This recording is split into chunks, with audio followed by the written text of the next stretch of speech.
Tiga. Ya, selamat siang. Salam sejahtera buat kita semua. Terima kasih kepada panitia yang telah memberikan saya untuk melakukan pemaparan tentang mata kuliah energi baru dan terbarukan. Kami ada dua dosen, yaitu dari saya, Dul Hadi, dan dari Universitas Papua apa Unipa namanya, Bapak Antonius Duma Palintin. Semoga nantinya bisa memberikan masukan yang baik dan menjadikan eh, wawasan atau keilmuan bagi mahasiswa Papua maupun mahasiswa ITN. Sebelum pemaparan yang lebih lanjut, karena ini pertemuan pertama, yaitu kami akan memberikan suatu penjelasan tentang eh, RPS yang untuk mata kuliah energi baru terbarukan. Di sini kita berikan rencana pembelajarannya. Yang pertama dari capaian pembelajaran eh, untuk mata kuliah energi baru terbarukan diberikan CPL, maka prodi dibebankan pada mata kuliah yaitu dari eh, S09 yang artinya untuk menunjukkan sikap bertanggung jawab atas pekerjaan di bidang keahlian secara mandiri, yaitu CPL 1, dan CPL 2-nya masuk dalam kode PO P03 atau kemampuan menerapkan pengetahuan komputasi yang diperlukan untuk menganalisis dan merancang device atau sistem kompleks. Selanjutnya yang ketiga yaitu P04, yaitu kemampuan menerapkan pengetahuan inti bidang teknik elektro termasuk rangkaian elektrik, sistem dan sinyal serta yang digital, elektromagnetik, elektronika, big data, dan IoT. Ini ada hubungannya nantinya sebenarnya energi baru terbarukan di dalam aplikasi ini. Terus yang keempat P04, P07 yaitu kemampuan menerapkan pengetahuan dan keterampilan yang diperoleh dari perkuliahan dalam kegiatan desain rekayasa di bidang teknik elektro.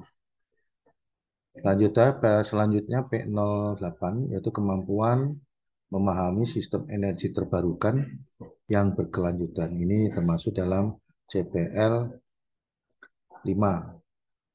Selanjutnya KU2 yaitu pembebanan di bidang mata kuliah ini yaitu mampu menunjukkan kinerja yang mandiri, bermutu, dan terukur.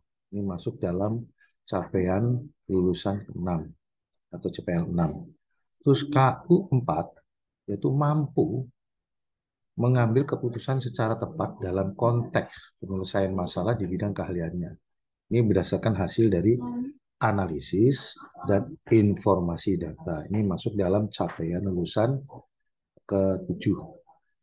Selanjutnya KK2 mampu mendesain komponen, sistem atau proses di bidang teknik elektro untuk mengenali dan atau memanfaatkan potensi sumber daya lokal dan nasional dengan wawasan global, serta memenuhi kebutuhan yang diharapkan dalam batasan-batasan realistis, meliputi hukum, ekonomi, lingkungan, sosial, politik, kesehatan, keselamatan, dan keberlanjutannya.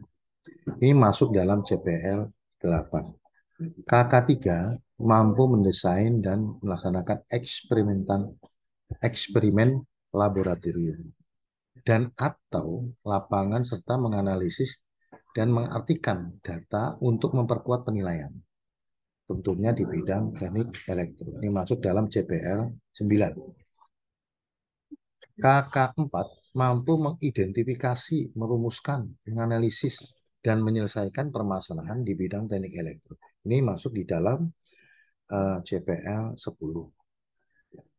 KK10 mampu memahami kebutuhan akan pembelajaran sepanjang hayat, termasuk akses terhadap pengetahuan terkait isu-isu kontemporer yang relevan. Ini masuk di dalam CPL 11.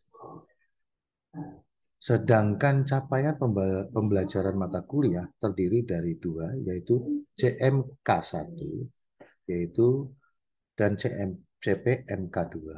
CPMK1 yaitu mampu menjelaskan jenis-jenis sumber energi, prinsip kerja, dan karakteristik macam-macam pembangkit energi baru dan terbarukan.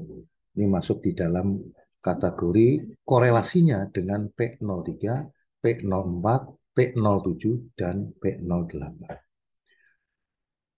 Selanjutnya yang kedua, CPMK2 yaitu kemampuan merancang sistem energi baru terbarukan secara mandiri dan atau berkelompok dan dapat mempertanggungjawabkan hasil rancangannya. Ini terkait dengan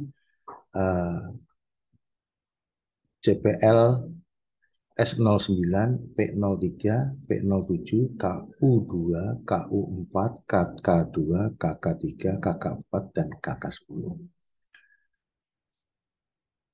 Itu adalah bagian capaian pembelajaran mata kuliah atau disebut CPMK. Selanjutnya kita dari CPMK ini, sub CPMK-nya apa yang akan kita berikan untuk mata kuliah energi baru dan terbarukan. Yaitu tujuannya adalah untuk bisa mengetahui kemampuan akhir tiap tahapan belajar atau sub CPMK-nya. Terdiri yang uh, kami siapkan yaitu terdiri dari 4 sub CPMK, yaitu sub CPMK 1 ya menjelaskan perbedaan potensi, permasalahan dan peluang energi baru terbarukan dan tidak terbarukan. Di sini artinya bisa mengenali, bisa mengetahui yang tidak terbarukan dan yang terbarukan itu seperti apa. Sub CPMK 2 menjelaskan prinsip kerja, komponen, dan karakteristik macam-macam pembangkit energi baru terbarukan, baik itu surya, air, angin, biomas, dan gelombang lautan, fuel cell, serta perpaduannya atau yang disebut dengan hybrid. Nah, ini prinsip-prinsip kerja yang kita ketahui. Kemungkinan ada yang hal-hal yang baru bisa juga kita tambahkan nantinya. Sub CPMK 3 yaitu menganalisis potensi dan merancang sistem pembangkit tenaga surya. Kita memang menekankan dua pembangkit listrik, tapi sampai dengan perencanaannya nanti. Sub CPMK 4 yaitu menganalisis potensi dan merancang sistem pembangkit tenaga air. Kita fokuskan PLTS dan PLTMH karena di sini lebih banyak kita dapatkan di lingkungan kita.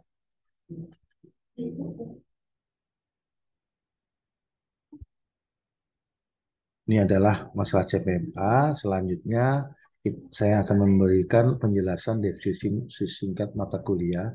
Nama mata kuliah ini adalah memberikan suatu pemahaman kepada Prodi Teknik Elektro S1 tentang pengetahuan dan keterampilan yang mendasar dan cukup untuk mampu dapat memahami tentang energi baru terbarukan.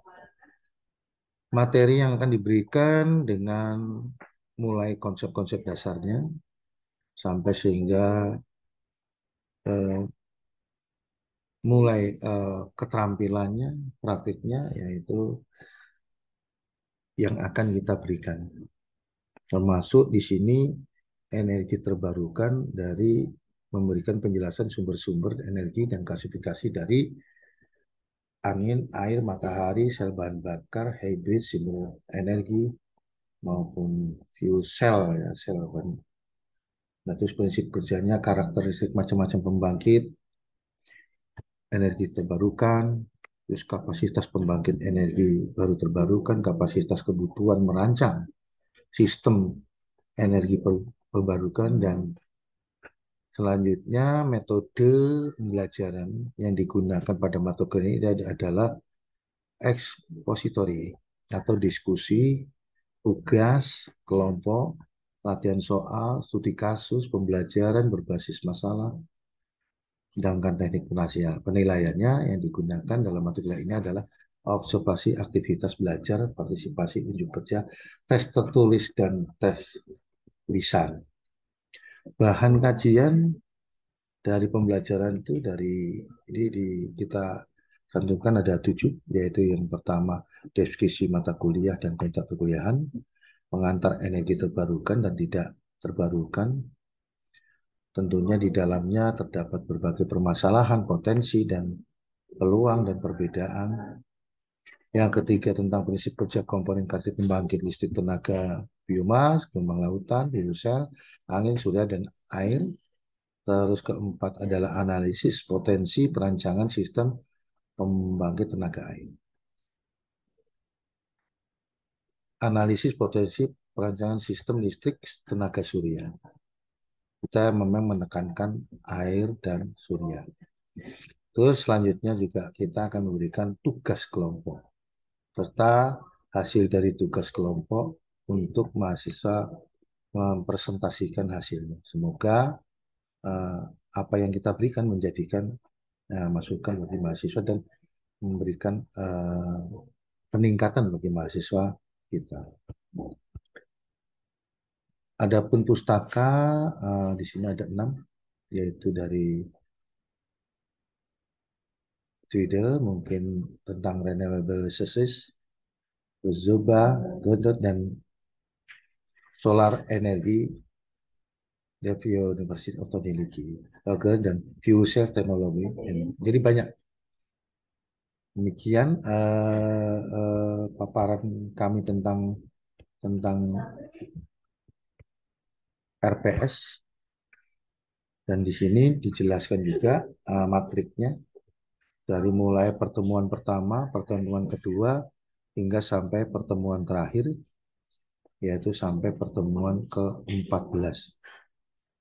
Semoga, tapi pertemuan sampai pertemuan ke-8 itu sudah dilaksanakan dengan UTS, dan pertemuan ke-16-nya adalah ujian UAS, ujian akhir semester. Semoga apa yang diberikan dalam pertemuan ini bisa mendapatkan wawasan atau pengetahuan sehingga mahasiswa bisa mempersiapkan diri untuk menghadapi atau untuk melaksanakan perkuliahan selanjutnya, pertemuan selanjutnya, yaitu pertemuan 2, 3, dan selanjutnya.